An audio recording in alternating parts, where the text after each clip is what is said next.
علیکم ورحمۃ اللہ وبرکاتہ۔ محترم بھائی کا سوال ہے، فجر کی نماز میں دوسری رکعت رکوع کے بعد جو دعا کی جاتی ہے، جی بھائی بالکل ٹھیک ہے، اس کو قنوت نازلہ کہتے ہیں، تو یہ ثابت ہے۔ حضرت ابو ہریرہ رضی اللہ عنہ روایت دیکھ لیں، انہوں نے کہا تھا کہ اللہ کی قسم میں تمہارے قریب وہ نماز ادا کروں گا جو نبی علیہ الصلوۃ والسلام کی نماز ہے۔ تو ابو ہریرہ رضی اللہ عنہ نے ظہر، عشاء اور فجر کی نماز میں وہ قنوت کرتے تھے، جس میں مومنوں کے لیے دعا کرتے اور کافروں پر لعنت کرتے تھے۔ یہ صحیح بخاری 797 کتاب الاذان میں باب فضل اللہم ربنا لک الحمد اس باب کے تحت حدیث ہے۔ اس کے علاوہ صحیح مسلم 676، ابو داود، نسائی، مسند احمد میں بھی آتی ہے۔ پھر عبداللہ بن عباس رضی اللہ عنہ والی وہ روایت بھی سامنے رکھ لیں کہ نبی علیہ السلام نے متواتر ایک مہینہ ظہر، عصر، مغرب، عشاء اور فجر کی ہر نماز میں جب آخری رکعت میں سامی اللہ لمن حمیدہ کہتے تو قنوت کرتے، اور بنو سلیم کے چند قبیلوں ریل، زکوان اور اسیہ پر بد دعا کرتے اور پیچھے مقتدی آمین کہتے تھے۔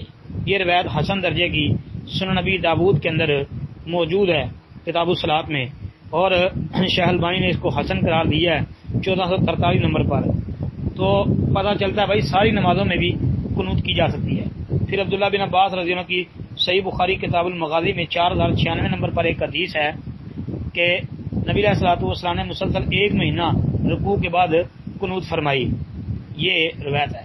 پھر وہ روایت بھی سامنے رکھ لیں کہ انس رضی اللہ عنہ بیان کرتے ہیں کہ جب مشرکین نے 70 قرہ یعنی صحابہ اکرام رضوان اللہ علیہ مجمعین کو قتل کر دیا، جو اللہ کے رسول نے 70 قاری بھیجے تھے اپنے صحابی، ان کو لوگوں نے قتل کر دیا، تو نبی علیہ السلام نے ایک مہینہ قنوت فرمائی، جس میں آپ علیہ السلام نے ان کے قاتل مشرکوں پر بد دعا کی تھی۔